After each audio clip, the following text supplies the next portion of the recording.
이 시간 우리에게 주시는 말씀은 에베소서 6장 5절로 9절의 말씀입니다.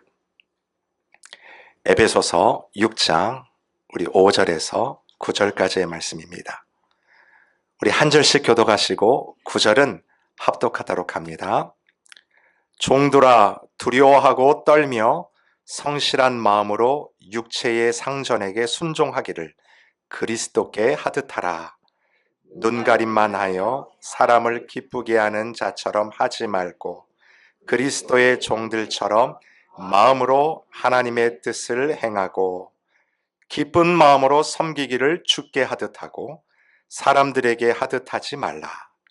이는 각 사람이 무슨 선을 행하든지 종이나 자유인이나 주께로부터 그대로 받은 줄을 알미라. 함께 읽겠습니다.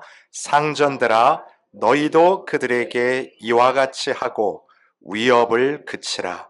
이는 그들과 너희의 상전이 하늘에 계시고 그에게는 사람을 외모로 취하는 일이 없는 줄 너희가 알미라. 아멘. 이 시간 말씀을 듣기 전에 앞뒤 좌우로 가장 크게 웃을 수 있는 웃음으로 서로 인사하도록 하시겠습니다. 반갑습니다. 여러분 일주일 동안도 하나님이 주신 그 은혜를 붙잡고 사셨습니까? 아멘. 저도 그랬어요. 그래서 빨리 주일이 왔으면 좋겠다. 우리 성도들과 이 주시는 말씀을 참 나누고 싶다라는 그 생각을 가지고 저도 일주일을 지냈습니다. 여러분 특별히 우리가 지금 가정 같은 교회, 교회 같은 가정 그 시리즈 안에서 하나님이 주신 그 설계도를 계속 살펴보고 있지 않습니까? 에베소서 5장과 6장이요. 하나님이 우리 가정 가운데 두셨던 매뉴얼이에요. 그래서 그것을 우리들이 하나 둘씩 따라가고 있는 과정 가운데 오늘은 드디어 마지막 시간이 되겠습니다. 이 하나님의 매뉴얼을 따라가다 보니까요. 하나님이 우리에게 주신 기본적인 가장 세 가지 기본되는 관계가 있다는 것을 우리들이 깨닫게 됩니다. 첫 번째 관계는 부부예요. 그러니까 한 남자와 한 여자가 만나서 이제 둘이 이루어지는 공동체가 형성이 됩니다. 실은 이것이 가장 기본적인 관계 첫 번째예요. 자, 그럼 두 번째 관계는 무엇이냐면 성경을 보니까 이 부부 사이에 자녀들이 태어나지 않습니까? 그러면 자연스럽게 그 안에 형성되는 관계는 부모와 자식 간의 관계였습니다. 자, 그리고 오늘 이것을 다룰 텐데 세 번째는 어떤 관계냐면 대인 관계입니다. 그러니까 우리가 가정을 이야기할 때면 필연적으로 따라올 수밖에 없는 인간관계라고 말씀을 드릴 수 있어요. 쉽게 말하면 상하의 관계입니다. 여러분 우리가 가정의 울타리를 벗어나죠. 이 가정 가운데서 우리 자그마한 사회생활을 하다가 이 울타리를 넘어가 정말 우리들이 맞닥뜨리는 이 사회로 진출하게 되면 그 속에서 자연스럽게 직장과 동료의 관계가 형성이 되고요. 그리고 어떤 조직이라는 그 조직 안에서 자연스러운 상하의 관계가 형성이 됩니다. 만약 사업체를 운영하시는 분들이 계시다면 주인과 함께 일하는 종업원들, 그러니까 이것을 통틀어서 상하의 관계로 말씀을 드릴 수가 있어요. 여러분, 그 성경이요, 이 모든 관계들 속에서 분명히 하나님이 주신 설계대로 그것들이 진행이 된다면 이 안에 반드시 드러나야 되는 것이 있다고 말씀을 드렸습니다. 여러분, 부부 사이를 통해서 누가 드러나야 됩니까? 그렇죠. 하나님이 드러나도록 설계가 돼 있다고 말씀을 드렸어요. 그러니까 남편과 부부 사이를 통해서 그리스도가 우리를 어떻게 사랑하셨는지, 그 사랑을 입은 우리들은 그분을 어떻게 사랑해야 되는가를 연습하는 표상으로 주신 관계, 그게 바로 부부라는 거예요. 그런데 물론 죄가 들어와서 이 원초적인 하나님이 창조하신 질서가 깨어졌지요. 때로는 남자들이 여자들을 포악스럽게 대하기도 하고, 아니면 피차가 그런 그림도 분명히 있지만은 정상적인 이 창조 질서 속에 이 부부의 원리를 만드실 때에는 그리스도와 우리와의 관계를 유추해서 설명하기 위해서, 그리고 그것을 설명하기 위해 가장 잘 만들어낸 가장 기본적인 관계가 부부라고 말씀을 드렸습니다. 그리고 부모 자식 간의 관계도 실은 마찬가지예요. 여러분, 우리는 누군가를 통해서 이 땅 가운데 태어났어요. 특별히 부모님을 통해서 우리들은 이 땅 가운데 존재하는 자들이에요. 결국 이 관계 가운데 우리가 무엇을 깨닫게 되냐면, 아하, 나를 창조하시는 분이 계시는구나. 특별히 부모 자식 간의 관계를 통해서 이 창조주 하나님에 대해서 반드시 알아간다라는 거죠. 실은 이 질서가 우리 가운데 있어요. 근데 결국 이 관계들이 확장이 되면 대인 관계 속에서도 분명히 누가 드러나게 되냐면 살아계신 하나님이 드러나게 돼 있다는 거죠. 그런 의미에서 오늘 주제도 마찬가지입니다. 특별히 이 이야기는 2000년 전에 로마의 지배하에 있던 에베소 도시, 그 교회에게 주신 말씀이에요. 여러분, 그 당시 때는 노예들이 굉장히 많았다고 합니다. 3분의 2가 노예였대요. 그러니까 3명 중 2명이 노예니까 여러분, 그 사회가 어떨지를 실은 상상이 됩니다. 그리고 이 노예라는 개념 가운데는 생사 여탈권까지도 누가 가지고 있냐면 주인이 가지고 있죠. 결국 이 노예라는 것은 주인에게 있어서 재산 그 이상 그 이하도 아니에요. 그러니까 한두 명 죽는다 해도 눈 깜짝하지 않았던 시대 속에서 이 말씀이 주어졌다는 것을 여러분이 반드시 기억하셔야 돼요. 여러분, 오늘 5절을 한번 보겠습니다. 종들아, 두려워하고 떨며 성실한 마음으로 육체의 상전에게 순종하기를 그리스도께 하듯 하라. 보세요. 이 종들에게 말하는 것이 누구에게 하듯 하라는 것입니까? 그리스도에게 하듯이요. in God이에요. 복음 때문이라는 거예요. 왜 종들에게 주인에게 순종해야 되며 그들에게 성실로 다가가야 되는가? 다른 이유가 아니라는 것입니다. Because of gospel이요. 복음 때문에 그 일들을 감당하라는 것입니다. 여러분, 우리가 지금까지 이 3가지의 관계 속에서 우리가 발견할 수 있는 교훈이 무엇이냐면 그리스도 그분이 모든 인간 관계의 중심에 서 계시다라는 거예요. 여러분, 그럴 때 비로소 어떤 관계든 그 안에서 회복을 누릴 수 있게 된다라는 것이죠. 실은 이것이 너무나도 중요한 진리입니다. 여러분, 우리가 살면서 가장 많이 상처받고 힘들어하는 이유 넘버 원, 그게 무엇일까요? 실은 인간관계 때문에 가장 상처를 많이 받지 않으십니까? 가만히 생각해 보면 가장 어려운 것들, 제일 나를 힘들게 했던 것들, 실은 나를 가장 아프게 했던 것들, 여러분 생각해 보세요. 결국은 다 인간관계더라고요. 그렇게 사랑해서 결혼을 했지만 세상에서 나를 제일 사랑하는 고마운 사람도 내 배우자지만 여러분 어떠세요? 벌써 웃음이 나와요. 내게 가장 상처를 많이 준 왼수 같은 사람도 여러분 우리 배우자잖아요. 저만 그런 거 아니죠? 여러분도 마찬가지라고 생각이 들어요. 여러분, 유치원생들도 그래요. 참 살기 힘들대요. 유치원 가기 힘들대요. 누구 때문에 싫고, 짝꿍 때문에 싫고, 저 사람 때문에 싫고. 여러분 보세요. 그 나타나는 현상, 그 깊은 곳의 원인을 살펴보면 다 하나같이 관계예요. 이거는 나이하고도 상관이 없는 부분 같습니다. 여러분, 우리 교회는 어떨까요? 마찬가지죠. 맞아요. 설문조사를 제가 하나 봤는데요.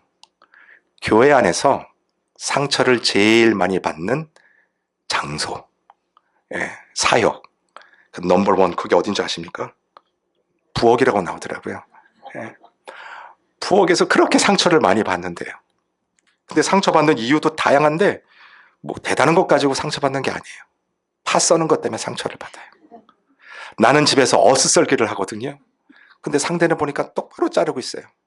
그게 마음에 안 드는 거예요, 여러분들. 그리고 상처를 받는 두 번째 장소. 저는 이거 보고 좀 놀랐어요. 어디냐면 구역 모임. 거기서도 참 상처를 많이 받는다고 합니다. 그냥 서로 친해져서 이제 내 것을 다 드러냈는데 그것들을 통해서 참 상처를 받는다라는 이 설문조사를 보고 참 생각이 많이 되더라고요. 여러분, 어떤 목사님이 부흥의 집회에서 설교를 하시다가 성도들에게 이렇게 질문을 합니다. 혹시 교회에서 상처받은 경험이 있으신 분들 손 들어보세요. 그랬더니 어떻게 됐을까요? 예, 거의 모든 사람들이 손을 다 이렇게 드는 거예요. 그러니까 목사님이 예상은 안 한 건 아닌데 너무 많이 손을 드니까 내심 놀랬던 거죠. 그래서 성령님이 지혜를 주시는데 이렇게 한번 질문을 바꿔서 하라는 그런 생각 때문에 질문을 바꿔서 또 이렇게 물어봅니다. 그렇다면 여러분 중에요, 혹시 내가 상처를 줬다라고 생각하시는 분들 손 들어 보시라고. 여러분, guess what? 몇 명이 들었을까요? 나 같으면 들 텐데. 예, 대부분이요, 들려고 해도 옆을 보니까 쭈뼛쭈뼛해서 이거 들 수가 없는 거예요. 여러분, 이상하지 않습니까? 하나같이 다들 상처를 받았다라고 하는데 정작 상처는 준 사람이 없어요. 여러분, 왜 그런 줄 아십니까? 왜냐하면 그 기준이 나이기 때문에 그렇습니다. 실은 우리 모든 사람들에게는 각자 나름대로의 양심이 있고 기준들이 있어요. 그리고 그걸 가지고 우리가 사회생활하며 살아갑니다. 그런데 문제는 내가 그렇게 믿고 있던 내 계기판이요, 실은 고장난 계기판이라는 것입니다. 내 양심이 세상에서 제일 반듯한 것 같지만 여러분, 팔이 어떻게 해요? 안으로 굽는다라는 것처럼 남에 대해서는 그렇게 정확했던 그 판단의 칼날들이 나 자신에게 대해서는 너무나 유한 거예요. 이미 그거는 공정한 계기판이 아니지요. 우리의 이 양심의 계기판들이요, 실은 죄로 인하여 하나같이 다 망가지고 고장났다라는 것입니다. 우리가 그러니 인간관계 속에서 일어날 법한 모든 문제는 실은 이 양심의 계기판들이 하나같이 다 망가졌기 때문에 일어난 일이라 해도 과언이 아니에요. 나도 고장이 날 뿐만 아니라 상대방도 고장이 난 거예요. 근데 그 고장난 계기판끼리 딱 붙었으니 여러분, 해결이 될까요? 해결이 되지 않죠. 그래서 우리가 이 인간관계를 이야기할 때마다 그 안에 근거가 되는 것이 있어요. 오늘 이 에베소서 5장과 6장을 통해서 우리 하나님께서 우리에게 주시는 설계도가 바로 이런 것이에요. 바로 그 판단의 기준이 내가 아니라 in gospel이에요. in Christ, 복음 때문에 주님 안에서 이것이 해석이 되고 판단이 되어야 된다는 것입니다. 너와 나 사이는 상처를 줄 수밖에 없는 관계이지만 그곳에 누가 개입하시면요, 바로 예수님께서 개입이 되시면 그 관계가 회복이 된다라는 것입니다. 부부 관계가 회복이 되죠. 부모 자식 간의 관계가 회복될 뿐만 아니라 오늘 본문에서 다루고 있는 이 대인 관계, 심지어 그게 종과 상전의 관계라 할지라도 그 안에 회복이 있어요, 없어요? 있다라고 말씀하시는 것이 이 성경 하나님의 설계도라는 것입니다. 여러분, 이것이 하나님이 우리 안에 심겨놓으신 당신의 일이에요. 여러분, 이것을 뒤집어서 말씀드리면 이렇게 말씀을 드릴 수 있습니다. 만약 여러분들이 상처받는 자리에 계신다라고 한다면, 여러분들이 만약 내가 상처를 받았다라고 한다면 여러분, 누구를 바라봐야 될까요? 상처받고 있는 내 자신을 향한 그 옆면에서 벗어나 누구요? 살아계시는 예수 그리스도 하나님을 바라보라는 것입니다. 여러분, 그러면요, 어그러진 그 관계가 회복되는 출발, 그 상선에 내가 서일 수 있다라는 거예요. 실은 이 전제가 대인관계에서 너무나 중요한 신앙의 기준이 됩니다. 여러분, 이럴 때요, 우리가 변화를 누리게 돼요. 이럴 때 우리 관계의 회복, 진정한 회복을 누리게 됩니다. 여러분, 어떠한 회복인지를 한번 봤으면 좋겠습니다. 5절부터 7절까지 제가 한번 읽어드릴게요. 종들아, 두려워하고 떨며 성실한 마음으로 육체의 상전에게 순종하기를 그리스도께 하듯 하라. 그 다음 같이 읽습니다. 시작. 눈가림만 하여 사람을 기쁘게 하는 자처럼 하지 말고 그리스도의 종들처럼 마음으로 하나님의 뜻을 행하고 기쁜 마음으로 섬기기를 주께 하듯 하고 사람들에게 하듯 하지 말라. 아멘. 여러분, 종들, 근데 이 원어는 뭐로 돼 있냐면 slave예요. 노예들이에요. 약간 뉘앙스가 달라요. 종일 때는 그래 종인가 보다 했는데 갑자기 slave, 노예라고 하니까 이게 확 달라집니다. 여러분, 노예들에게 주인에게 순종하라. 실은 이 말이 가당치가 않죠. 왜냐하면 노예들은 어차피 주인들에게 순종하는 자들이에요. 아니, 그렇게 해야 되는 자들임에도 불구하고 왜 성경은 3번에 걸쳐서 이야기를 할까요? 그리스도께 하듯 하라. 그리스도의 종들처럼 하라. 주께 하듯 하라. 이게 다른 말로 하면 주님께서 하셨던 그 모습대로 하라라고 말씀을 하실 거예요. 여러분, 성경에 보면 이 종이 2종류의 종이 나옵니다. 그냥 우리가 노예, 그러니까 다 같은 노예인 줄 아는데 그렇지가 않아요. 여러분 한번 보세요. 성경에는 이 단어들도 달라요. 이 2가지의 종류의 노예가 나오는데 첫 번째는 둘로스입니다. 이것도 노예예요. 그러니까 종을 잘 섬겨야 되는 둘로스인데 이 둘로스는 어떻게 종이 된 자들이냐면 전쟁에서 나라가 전쟁을 하지 않습니까? 그러면 한 나라가 져요. 그러면 진 나라 모든 그 사람들을 포로로 잡아가서 뭘로 삼았냐면 노예로 삼았어요. 그리고 또 어떤 경우에 노예가 되냐면 빚을 많이 져가지고 돈을 갚아야 되는데 돈을 갚을 수 없을 경우 팔려갑니다. 그러니까 타의에 의해서 내가 종이 된 사람들, 그 사람들을 나타내는 단어가 바로 둘로스예요. 근데 성경에는 또 하나의 종들, 노예가 나옵니다. 바로 뭐냐면 디아코노스예요. 여러분, 오늘 설교의 제목이 여기서 나온 거예요. 디아코노스의 삶을 살자라는 건데 이 디아코노스가 누구냐면 자발적으로 노예가 된 자들입니다. 성경에 보시면 여러분들 그 신명기를 보시면 하나님이 참 이 인간들을 어떻게 대하시는지 굉장히 좋은 놀라운 법이 하나가 등장을 합니다. 한번 보세요. 제가 읽어드릴게요. 내 동족 히브리 남자나 히브리 여자가 내게 팔렸다 하자. 만일 6해 동안 너를 섬겼거든 7째 해에 너는 그를 놓아 자유롭게 할 것이요. 자, 보니까 여자나 남자가 팔려왔대요. 그러니까 돈을 못 갚았다지 어떤 이유에서 팔려온 거지요. 그럼 이 종은 어떤 종이에요? 둘로스지요. 타인에게 온 거예요. 자, 그런데 6년 동안 내가 아무리 돈을 주고 사온 노예라 할지라도 6년을 열심히 부려먹었으면 6년이 지난 7년째는 어떻게 하라고요? 자유롭게 놓아주라는 거예요. 이게 하나님의 법이었어요. 근데 보세요. 놓아줄 때도 그냥 놓아주는 게 아닙니다. 그를 놓아 자유하게 할 때에는 빈손으로 가게 하지 말고 내 양무리 중에서와 타작 마당에서와 포도줄 틀에서 그에게 후히 줄지니 곧 내 하나님 여호와께서 내게 복을 주신 대로 그에게 줄지니라. 정말 이 고대 때도 하나님이 이 법을 허락하신 거예요. 그러니까 하나님이 인간을 대하는 이 모습이 얼마나 대단했던지가 드러나지 않습니까? 아무리 내가 내 돈 주고 사온 종이라 할지라도 6년 동안 부려먹었다면 7년째는 그냥 보내는 게 아니라 자유인으로 놓아줄 때는 그가 나가서 넉넉히 살 수 있을 정도로 마련을 해가지고 그를 내보내라는 겁니다. 근데 여러분, 이들 중에서 희한한 자들이 있어요. 자, 16절과 17절 같이 읽겠습니다. 시작. 종이 만일 너와 내 집을 사랑함으로 너와 동거하기를 좋게 여겨 내게 향하여 내가 주인을 떠나지 아니하겠노라 하거든 송곳을 가져다가 그의 귀를 문에 대고 뚫으라. 그리하면 그가 영구히 내 종이 되리라. 아멘. 자, 희한한 종이 등장을 해요.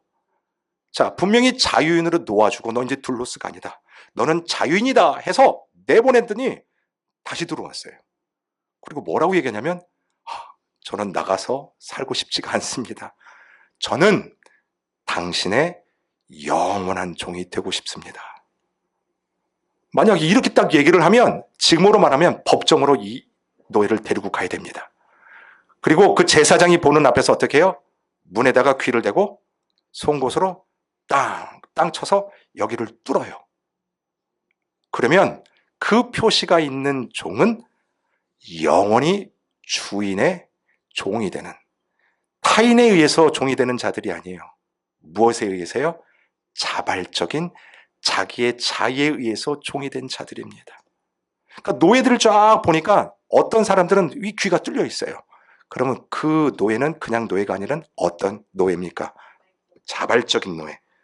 그래서 그 이름이 바로 디아코노스예요. 디아코노스. 여러분, 근데 중요한 것이 있습니다. 이 디아코노스가 자발적으로 내가 종이 되고 싶습니다 하는 그 근거가 무엇입니까? 바로 너와 내 집을 무엇함으로요? 사랑하기 때문이에요. 근데 이 사랑이요, 어떤 단어냐면 아가페입니다. 조건의 사랑이 아니라는 거예요. 내가 자발적으로 당신의 종이 되겠다고 하며 그 근거가 됐던 사랑은 조건의 사랑이 아닌 무조건 아가페의 사랑으로 내가 섬기겠습니다. 그러니까 이 디아코노스의 핵심은 사랑이라는 뜻이 됩니다. 내가 얼마든지 자유인이 될 수 있고 나는 억압으로부터 풀려난 자유인이지만 사랑의 정신에 기인하여 스스로 노예가 되는 거, 이게 바로 디아코노스라는 겁니다. 여러분, 근데 놀라운 사실이 뭔지 아십니까? 신약으로 와서요, 자발적으로 사랑의 정신 때문에 디아코노스의 삶을 사신 분이 계세요. 그분이 바로 예수 그리스도이십니다. 너희 안에 이 마음을 품으라, 곧 그리스도 예수의 마음이. 그때 예수님이 우리에게 요구하셨던 품어야 되는 그 예수의 마음이 무슨 마음인 줄 아십니까? 그게 바로 디아코노스의 마음이라는 거예요. 그는 근본 하나님의 본체시나 하나님과 동등됨을 취할 것으로 여기지 아니하시고 오히려 자기를 비워 종의 형체, 인간의 모습으로는 실질적인 디아코노스가 되셨다는 것입니다. 여러분, 그 디아코노스의 삶을 통해 주신 게 십자가의 사랑 아닙니까? 여러분, 예수 그리스도가요, 오늘 이 사랑을 종들에게, 그리고 그 시대의 노예들에게 말씀하고 계시다라는 거예요. 너가 이미 그 사랑을 받았으니 너희가 상전을 대할 때 정확하게 예수 그리스도가 너를 위해 보여주신 그 자발적인 사랑으로 섬기라는 것입니다. 여러분, 서두에 말씀드렸던 이 고장난 계기판이 드디어 고침을 받는 현장입니다.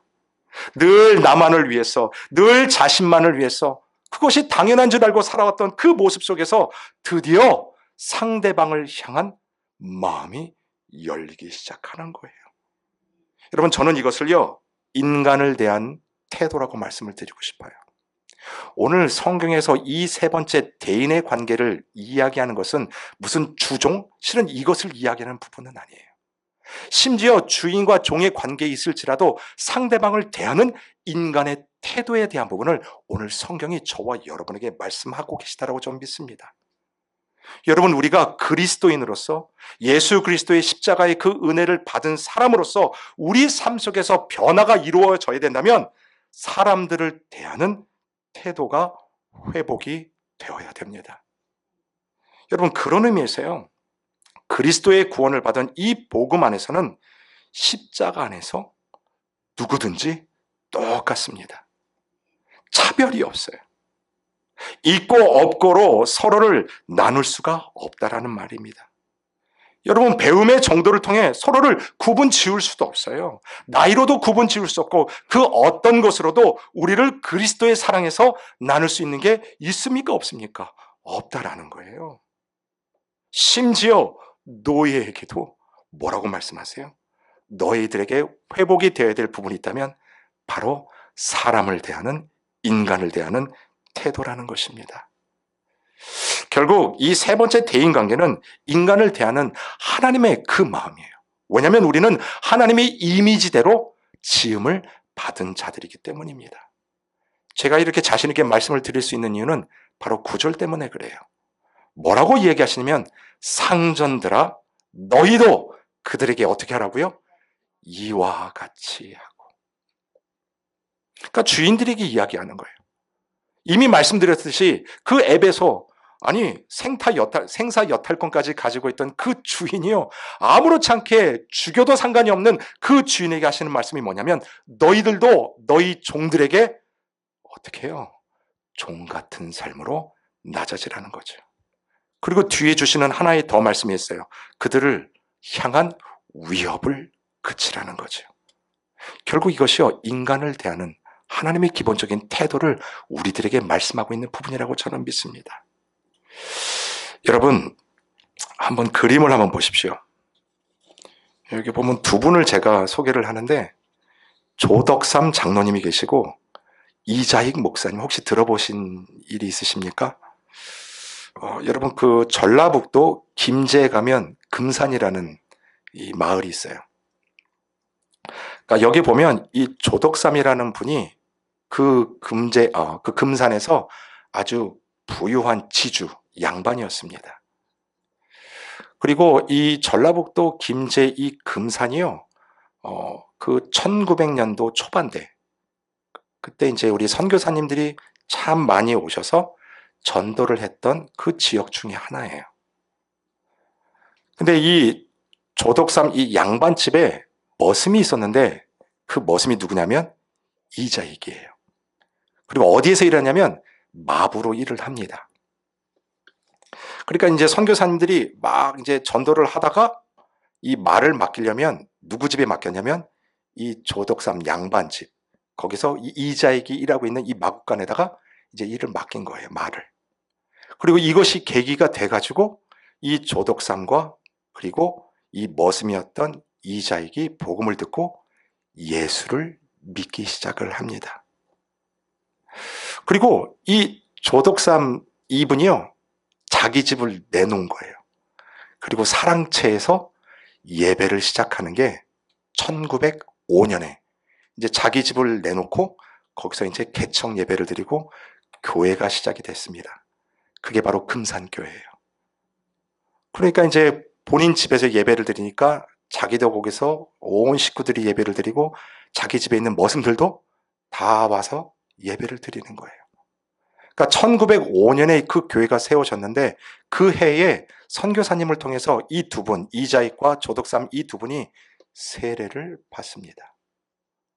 그리고 이 소문이 이제 자기 마을에 막 퍼지니까 마을 사람들도 하나 둘씩 이 금산교회 자기 집으로 와서 이제 예배를 드리기 시작한 거예요. 근데 여러분, 당시에는 선교사님들이 많이 계시지 않았기 때문에 주일 예배를 드릴 때면 만약 선교사님이 계시지 않으면 설교를 대신하고 그리고 이 교회를 운영할 사람이 필요했어요. 그래서 1907년에 장로를 뽑는 선출을 합니다. 근데 공교롭게 이 두 분이 같이 올라갔어요. 피택이 됐는데 한 분은 이자익, 그리고 조덕삼, 이 두 분이 딱 둘 중에 한 명 뽑아야 되는 그 선거에 딱 올라갑니다. 그러니까 많은 사람들이 생각한 거예요. 아, 그래도 양반인 조덕삼이 장로가 돼야 된다. 그렇게 생각을 한 거예요. 근데 투표를 다 끝나고 나니까 누가 장로님이 됐습니까? 예, 이자익 머슴이 장로님이 된 거예요. 선출이 된 거예요. 막 여기서 막 우왕좌왕 막 이렇게 막 이야기가 나오는 그때에 이 조덕삼이라는 분이 그 성도들 앞에서 딱 이렇게 얘기합니다. 우리 금산교회 성도들이 참으로 훌륭한 일을 했습니다. 저희 집에서 일하고 있는 이자익 영수는 저보다 신앙의 열의가 대단합니다. 나는 하나님의 뜻을 경험히 받들어 이자익 장로를 잘 받들고 교회를 더욱 잘 섬기겠습니다. 그 앞에서 선포를 해버린 거예요. 그랬더니 보고 있던 성도님들이 다 박수를 치는 거예요. 박수를 막 칩니다. 근데 여러분, 이야기는 여기서 끝나지 않습니다.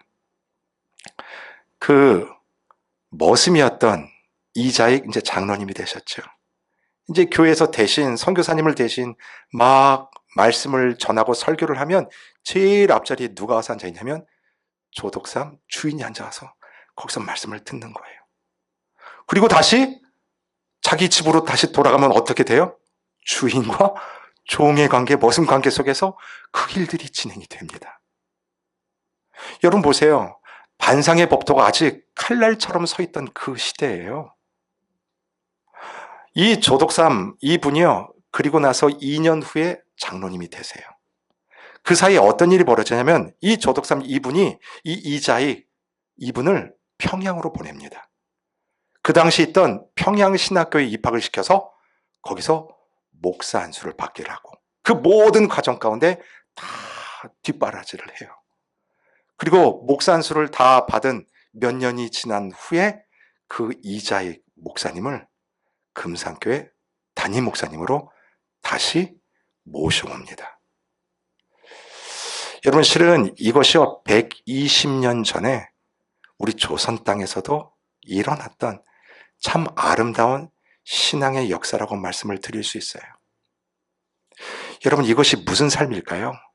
이게 바로 디아코노스의 삶이 아닐까요? 내가 무엇인가 주장할 수 있는 위치에 있지요. 그리고 내 것을 주장해도 전혀 이상하지 않는 그 상황 속에서도 여러분, 자발적으로 그것을 내어놓을 수 있는 능력들이 저와 여러분에게 있다라는 거예요. 이것이 고장난 내 계기판으로 하는 일이 아니라 저와 여러분을 위해서 이미 십자가에 달아 돌려가 주신 그 십자가의 사랑으로 저와 여러분을 그렇게 삼으신 바로 in Christ 복음 때문에 이 일이 가능하다라는 것입니다. 여러분, 그래서요, 우리의 관계가 회복될 수 있는 유일한 방법, 다른 것이 아닙니다. 내 자신이 디아코노스가 되는 거예요. 여러분, 남편들이요, 아내를 제발 둘로스로 삼지 마십시오. 억지로 삼지 마세요. 먼저 뭐가 되는 거예요? 디아코노스예요. 우리 아내들도 마찬가지입니다. 남편들을 둘로스 막 삼으려고 그렇게 노력하지 않으셔도 돼요. 여러분들이 먼저 디아코노스가 되는 거예요. 여러분, 우리 교회도 마찬가지입니다. 이 안이 하나님이 주신 아름다운 공동체예요. 정말 서로의 마음이 상처받는 그 일이 없었으면 좋겠는데 그 일이 현실적으로 일어나는 것도 실은 교회 아닙니까? 그렇다면 이 안에 여러분, 우리가 어떤 모습으로, 어떠한 자세로 나가야 되겠습니까? 바로 디아코노스의 삶이라는 거예요. 사랑하는 성도 여러분, 하나님이 주신 이 디아코노스의 삶이 실은 쉬운 부분은 아니라고 생각이 듭니다.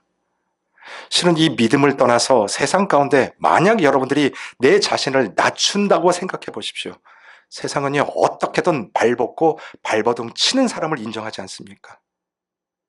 내 것을 내어놓고 나 스스로 낮아진다고 해서 여러분, 세상이 인정하나요?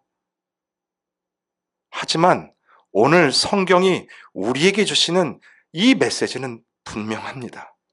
그리할지라도 그 관계 속에서 저와 여러분이 살아내야 되는 삶은 하나밖에 없어요. 예수 그리스도가 디아코노스가 돼서 여러분을 섬기셨던 것처럼 우리 또한 디아코노스가 돼서 그 삶을 살아가야 된다는 거예요.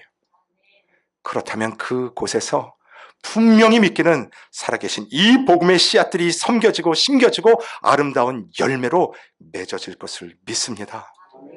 여러분, 오늘도 이 디아코노스의 삶으로 승리하시기를 주님의 이름으로 축원드립니다. 아멘.